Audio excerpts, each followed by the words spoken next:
Tanpa berlama-lama lagi, mari kita lanjutkan ke cerita berikutnya. Ya, dia mengabaikanku, sungguh kejam. Orang tua itu mengusap hidungnya. Dia melihat ke dalam lubang tempat pria parubaya itu melompat dan hendak pergi. Namun hidungnya tiba-tiba bergerak karena dia mencium sesuatu. Hah? Ini aroma kematian? Ya, ini adalah aroma kematian. Aku tidak akan pernah salah mendeteksinya. Seharusnya itu mayat perempuan. Mayat perempuan akan lebih baik lagi. Mata lelaki tua itu berbinar. Dia melihat ke sekeliling dan tiba-tiba mengunci matanya ke lubang yang dimasuki oleh pria parubaya itu sebelum menyerbu masuk. Orang tua itu memasang ekspresi bahagia sambil berpikir. Sekarang aku dapat menyelesaikan tugas dari Master Sekte dan meninggalkan planet Sujaku. Kepala sekte juga terlalu aneh. Sekte mayat memiliki semua jenis tubuh. Jadi mengapa dia menginginkan tubuh makhluk surgawi? Aku ingin tahu pelanggan dari planet mana yang memiliki selera unik seperti itu.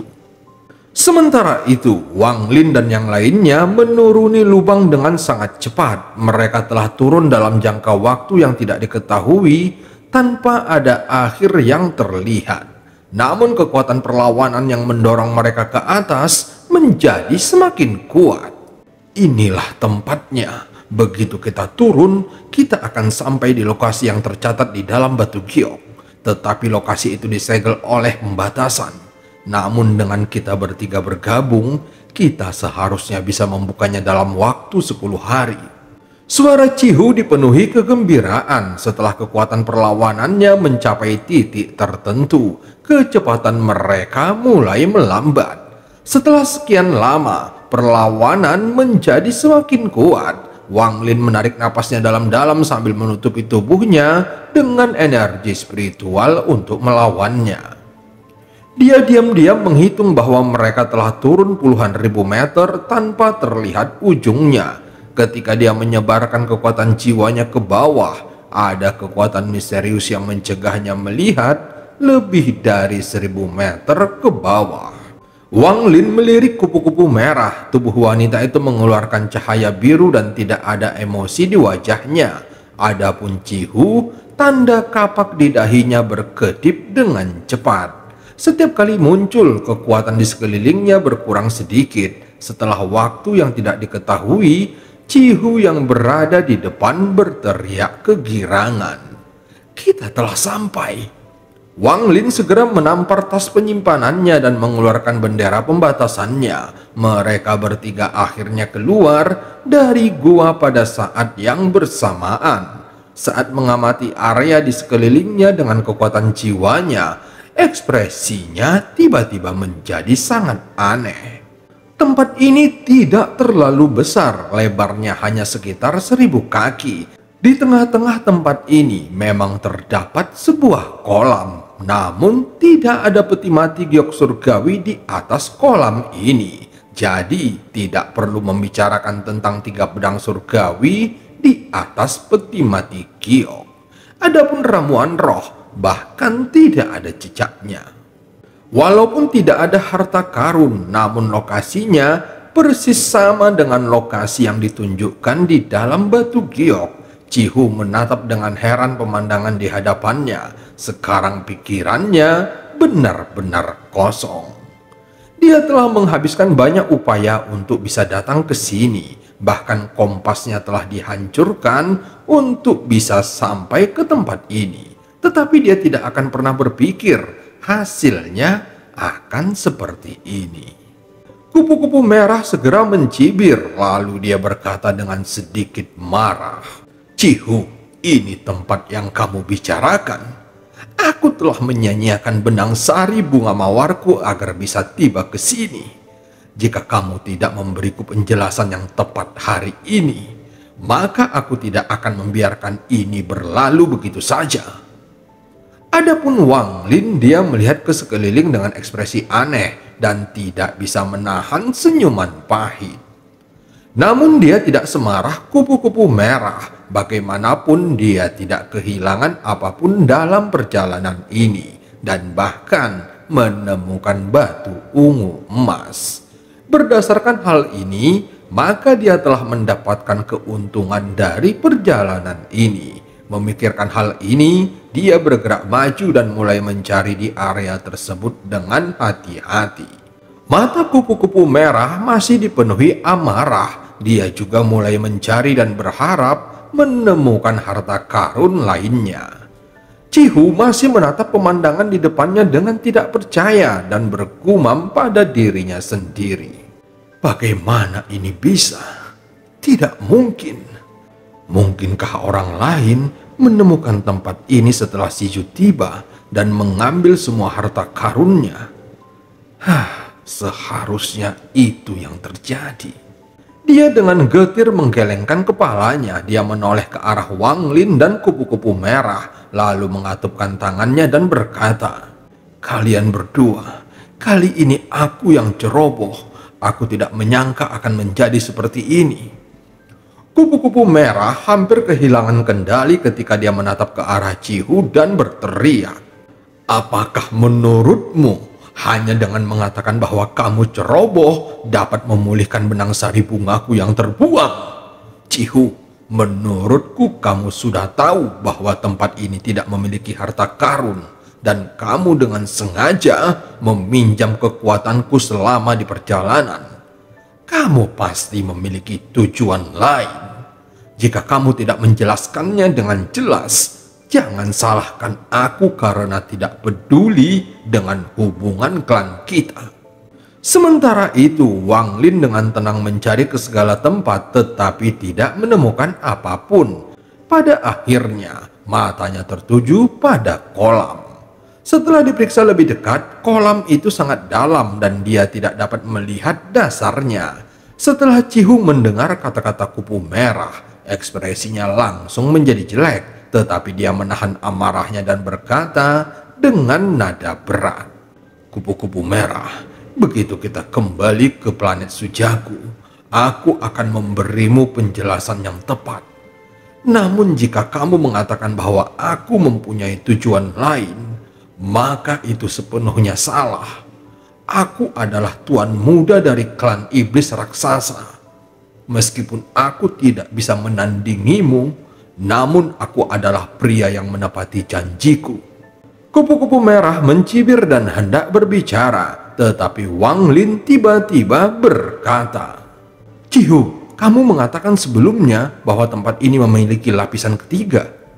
Cihu terkejut saat mendengarnya, kemudian matanya berbinar dan langsung berkata, "Saudara Cheng Niu benar. Leluhurku Shiju pernah berkata bahwa mungkin ada lapisan ketiga." Mendengar kata-katanya, kupu-kupu merah dengan dingin mengejeknya. Shijumu juga yang mengatakan bahwa ada harta karun di lapisan ini." Cihu dengan cemberut menatap kupu-kupu merah. Setelah sekian lama, dia menarik napasnya dalam-dalam dan berjalan menuju Wang Lin, lalu melihat ke kolam.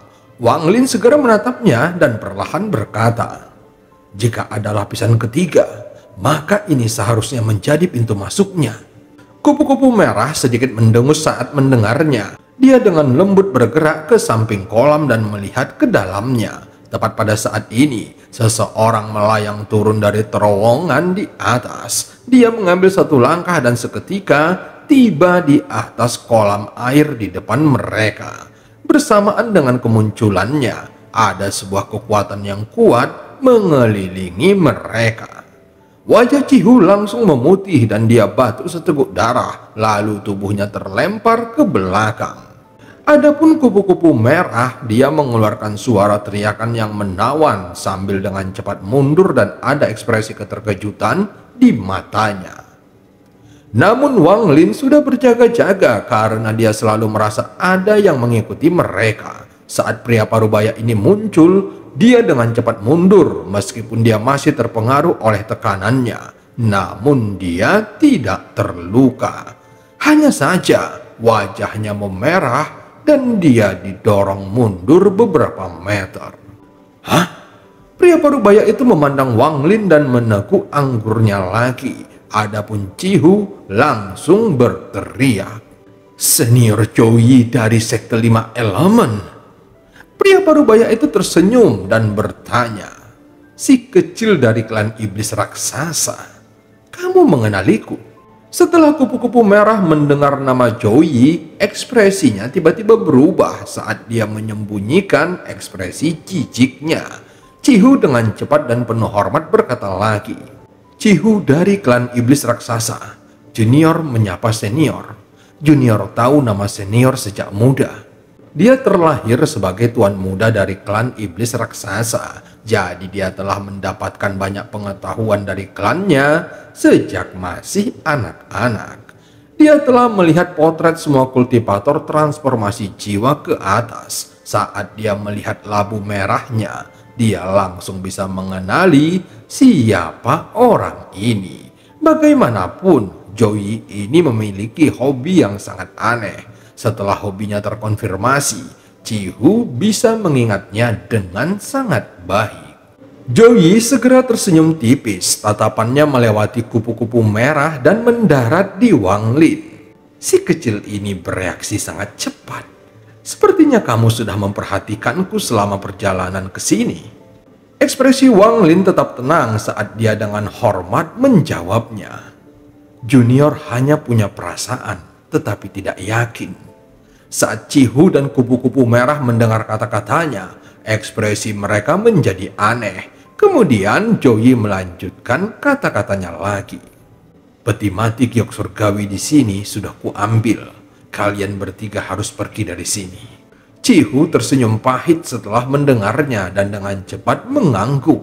Mata kupu-kupu merah berbinar saat dia melihat ke dalam kolam, namun tetap diam. Melihat adegan ini, Joey mulai tersenyum tipis sambil berkata, "Ada lapisan ketiga di sini. Jika kalian tidak takut mati, kalian bisa mencobanya. Pintu masuknya di dalam kolam air ini." Tepat pada saat ini, ada dentuman sonik yang terdengar dari terowongan dan sesosok tubuh turun lagi. Haha, ramai sekali. Sosok itu berhenti di udara. Itu adalah lelaki tua berambut putih. Ekspresi Joey berubah menjadi suram saat dia menatap pria tua itu dan bertanya, "Tuan, apa tujuanmu mengikutiku?" Orang tua itu langsung tertawa setelah mendengarnya. "Aku tidak punya niat apapun. Aku hanya sedikit tertarik dengan lapisan ketiga. Apakah kamu tidak mengizinkanku masuk?"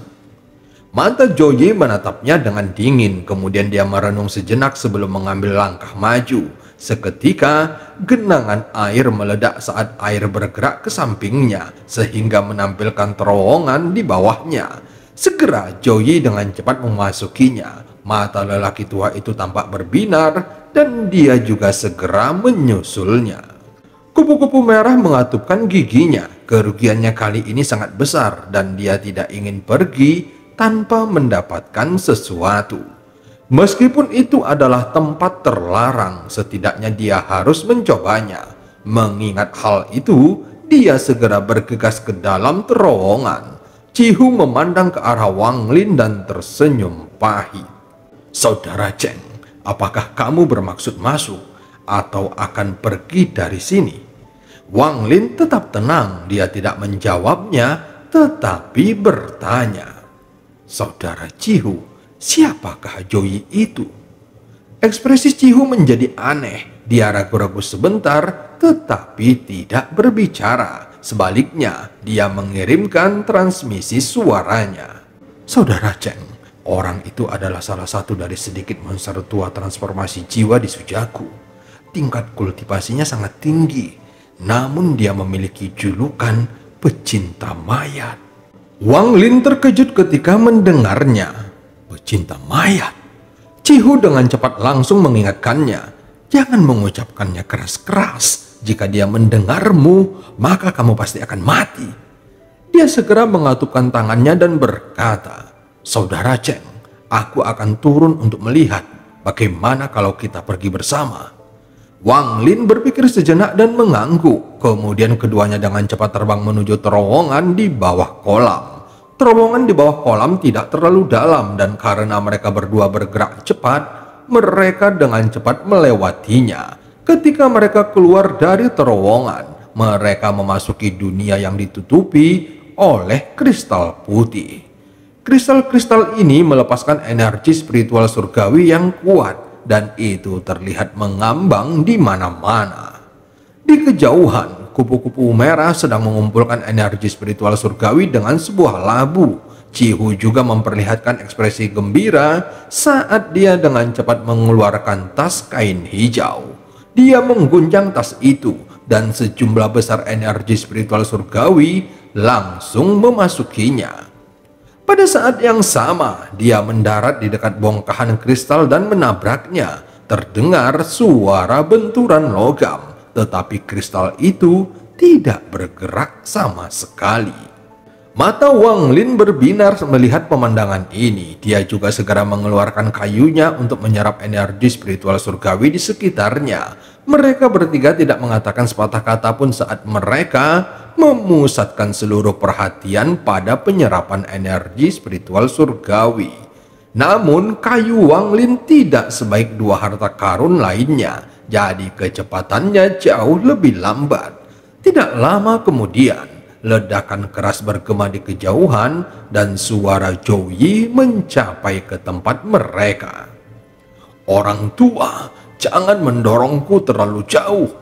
Ada banyak energi spiritual surgawi di sekitar sini. Namun alih-alih mengumpulkannya, kamu malah mengikutiku. Kamu memiliki aroma kematian, jadi tentu saja aku harus mengikutimu." Saat berikutnya, dua sinar cahaya dengan cepat terbang ke arah mereka bertiga dan dalam sekejap mata telah tiba di hadapan mereka. Mata Zhou Yi berbinar saat dia mengangkat tangan kanannya dan mengarahkannya ke belakang. Tiba-tiba, sebuah portal raksasa muncul di belakangnya, diikuti oleh kekuatan hisab yang kuat. Sehingga kristal di sekitarnya mulai berderak saat retakan yang tak terhitung jumlahnya muncul. Terlihat sejumlah besar kristal pecah dan terbang ke dalam pusaran. Ekspresi lelaki tua itu tiba-tiba berubah ketika dia dengan cepat menggerakkan tangannya. Peti mati raksasa tiba-tiba muncul di belakangnya. Peti mati itu berwarna ungu kemerahan dan hanya dengan berdiri di atas peti mati, lelaki tua itu mampu menahan kekuatan hisabnya. Saat mereka berdua mulai menggunakan teknik mereka, energi spiritual surgawi di sekitarnya menjadi kacau. Orang tua itu menatap portal itu dan tertawa keras. "Hukum roh kekaisaran. Hah. Sebelumnya aku bertanya-tanya mengapa kamu memiliki aroma kematian yang begitu kuat. Ternyata kamu adalah Zhou Yi, sang pecinta mayat." Kemudian dia menampar peti mati tersebut dan segera mengeluarkan suara seperti paku yang menggores tutup peti mati. Suara ini sangat memekakkan telinga, seolah-olah mengandung kekuatan tak terbatas. Di saat yang sama, asap hitam keluar dari peti mati, lalu membentuk tangan besar dan meraih portal itu. Dengan suara keras, lapisan ketiga mulai bergetar hebat, tanah mulai pecah dan kristal yang tak terhitung jumlahnya berubah menjadi debu. Celah ruang juga terbuka di udara seperti mulut besar. Sejumlah besar energi spiritual surgawi menghilang ke dalam celah ruang. Dalam sekejap mata, tidak ada lagi energi spiritual surgawi yang tersisa. Zhou Yi segera berkata dengan ekspresi muram, "Sekte mayat, kamu seharusnya kepala tetua sekte mayat. Jika kita berdua bertarung, maka fragmen di sini akan runtuh. Jika hanya satu fragmen yang runtuh, maka kita berdua dapat melarikan diri. Namun izinkan aku memberitahumu hal ini. Ada total 6 fragmen yang saling tumpang tindih di sini. Jika salah satunya runtuh, maka semuanya akan runtuh. Pada saat itu, bahkan seseorang yang telah mencapai tahap ascendant pun tidak akan bisa melarikan diri." Ekspresi lelaki tua itu langsung berubah setelah mendengarnya. Matanya berbinar saat dia menghilang dari peti mati. Ketika muncul kembali, dia berada di belakang kupu-kupu merah. Saat kupu-kupu merah menoleh kepadanya, pria tua itu segera tersenyum kepadanya. Namun senyumannya dipenuhi kegelapan. Gadis kecil, aku akan meminjam tubuhmu sebentar. Tiba-tiba beberapa garis asap hitam keluar dari tubuh lelaki tua itu dan mengalir ke tubuh kupu-kupu merah seperti ular kecil. Untuk pertama kalinya, kupu-kupu merah mulai merasa panik. Dia tahu bahwa perjuangannya tidak ada gunanya. Jadi dia segera mengangkat tangan kanannya dan memperlihatkan gelang giok. Segera suaranya terdengar tajam saat dia berteriak, "Senior, apakah kamu tahu benda ini?" Mata lelaki tua itu menjadi serius saat melihatnya. Simbol murid inti Sujaku, gelang perdamaian terbuka. Sementara itu, ular-ular kecil itu telah memasuki lubang di tubuhnya dan wajahnya berubah menjadi hitam kehijauan saat dia berusaha berkata, "Gelang ini terhubung dengan jiwaku. Jika aku mati, maka itu akan meledak. Fragmen surgawi juga akan runtuh. Jadi kamu juga tidak akan bisa melarikan diri. Bahkan jika kamu bisa melarikan diri, kamu tidak akan punya tempat tinggal yang tersisa di planet Sujaku. Gelang ini melambangkan status murid inti Sujaku. Mereka akan dapat menemukanmu melalui cara khusus. Pada saat itu, kamu akan diburu oleh sosok terkuat Sujaku." Orang tua itu segera mengerutkan keningnya lalu mendengus dan berkata, "Gadis kecil, santai saja. Aku tidak akan membunuhmu." Setelah mengatakannya, dia mengangkat kepalanya ke arah Joey dan berkata, "Joey, aku akan meminjam tubuh gadis ini untuk melawanmu. Dengan begitu, kita tidak akan mendapatkan serangan apapun yang melampaui kemampuan fragmen ini. Kamu juga harus memilih seseorang lainnya." Ekspresi Joey muram saat dia bertanya, "Apa sebenarnya yang kamu inginkan?" Orang tua itu segera mencibir saat menatapnya. "Kamu membawa mayat makhluk surgawi. Hidungku tidak mungkin salah. Aku menginginkan mayat itu." Bahkan naga pun memiliki sisik yang sensitif. Jika seseorang menyentuhnya, maka naga itu akan marah. Bagi Joey, skala sensitifnya adalah mayat wanita itu. "Ting-er, ada orang lain di sini yang ingin mencurimu. Setiap orang yang ingin mencurimu harus mati. Mati." Mata Joey menunjukkan cahaya misterius saat dia menatap lelaki tua itu. Lalu dia menunjuk ke arah Cihu dan berkata, "Kamu, kemarilah." Ekspresi Cihu langsung menjadi jelek. Dia ragu-ragu sebentar tetapi tidak berani melawan. Jadi dia menghela nafas dan terbang menuju Joey. Terlihat pelangi mulai bersinar setelah teknik dari Joey yang mendarat di dahi Cihu yang menyebabkannya mulai melawan. Melihat ini, Joey dengan tenang berkata, "Jadilah avatarku sekali. Kamu tidak hanya tidak akan mati, tetapi kamu juga akan dapat merasakan domainku." Cihu ragu-ragu sejenak sebelum menyerah untuk melawan. Matanya bersinar semakin terang saat tingkat pengaruhnya tiba-tiba melonjak. "Di antara ketiga anak kecil ini, aku memilih yang memiliki tubuh 5 elemen alami.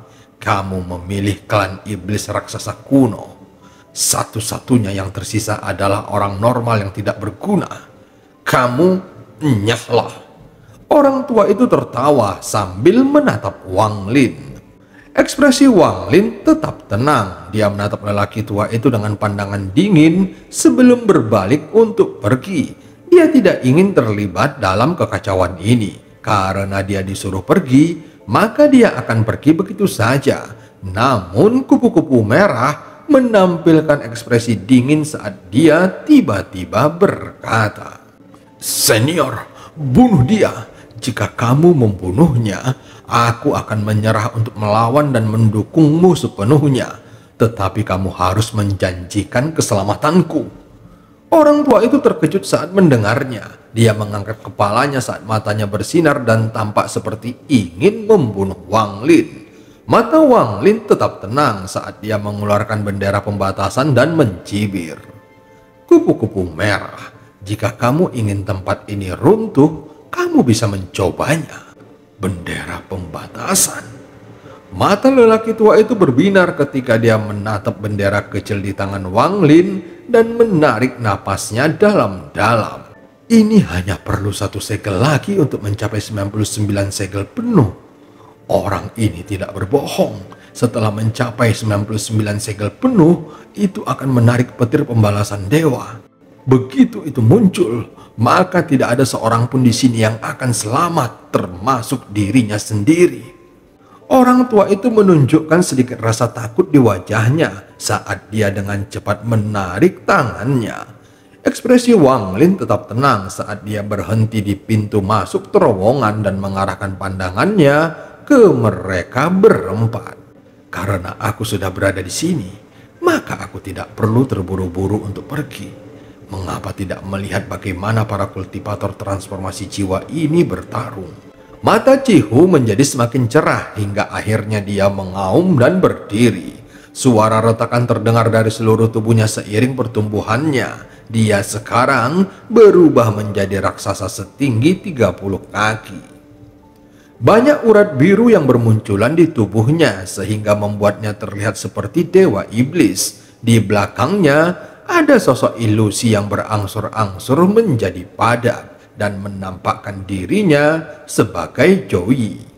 Adapun tubuh asli Joey sedang duduk dalam posisi lotus dengan mata tertutup. Kemudian, sedangkan kupu-kupu merah wajahnya sudah tertutup warna ungu kehitaman dan wajahnya tidak lagi terlihat kecuali mata merahnya. Pita di rambutnya juga putus dan rambutnya tergerai di udara tanpa angin.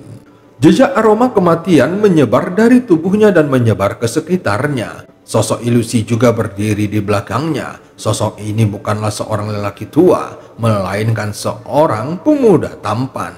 Namun jika dilihat lebih dekat, pemuda ini memiliki fitur wajah yang sama dengan lelaki tua itu. Saat ini, seluruh tubuhnya dikelilingi kabut hitam. Adapun tubuh aslinya sedang duduk dalam posisi lotus di atas peti mati dengan mata tertutup. Meskipun pemuda itu dikelilingi oleh kabut hitam, namun pola aneh masih terlihat di tubuhnya. Pola ini berbentuk seperti monster bertanduk satu dan kelihatannya sangat kuat. Cihu meraung saat tubuhnya tiba-tiba mulai bergerak dan melaju ke depan seperti kilat. Dia menyatukan tangannya untuk membentuk satu kepalan tangan dan pusaran raksasa muncul yang diikuti dengan kekuatan hisab yang kuat. Adapun pemuda tampan di belakang kupu-kupu merah dengan cepat menggerakkan tangannya dan tangan kupu-kupu merah pun mengikutinya. Aura kematian dengan cepat berkumpul di hadapannya dan membentuk busur panjang. Saat Cihu datang mengaum ke arahnya, cahaya hantu di matanya tiba-tiba bersinar terang saat dia menarik kembali tali busur panjangnya. Saat dia melepaskannya, sinar aura kematian terbentuk menjadi anak panah dan menghantam Cihu. Seketika bumi berguncang namun tidak runtuh. Jelas bahwa serangan kupu-kupu merah dan Cihu masih berada di level formasi jiwa tahap akhir. Tetapi hukum surgawi yang terkandung di dalam serangan ini jauh melampaui apa yang bisa ditampilkan oleh kultivator formasi jiwa. Tubuh Cihu mundur puluhan kaki saat dia batuk seteguk darah. Gambar ilusi di belakangnya segera mengerutkan kening dan membentuk segel. Cihu mulai bergerak lagi saat dia memulai nyanyian misterius. Tiba-tiba langit menjadi gelap, lalu aura misterius keluar dari beberapa celah ruang dan berkumpul di hadapan Cihu. Dalam sekejap mata, sebuah bola raksasa yang melepaskan tekanan kuat terbentuk di hadapannya. Dan cerita pun berakhir. Sampai ketemu di part selanjutnya.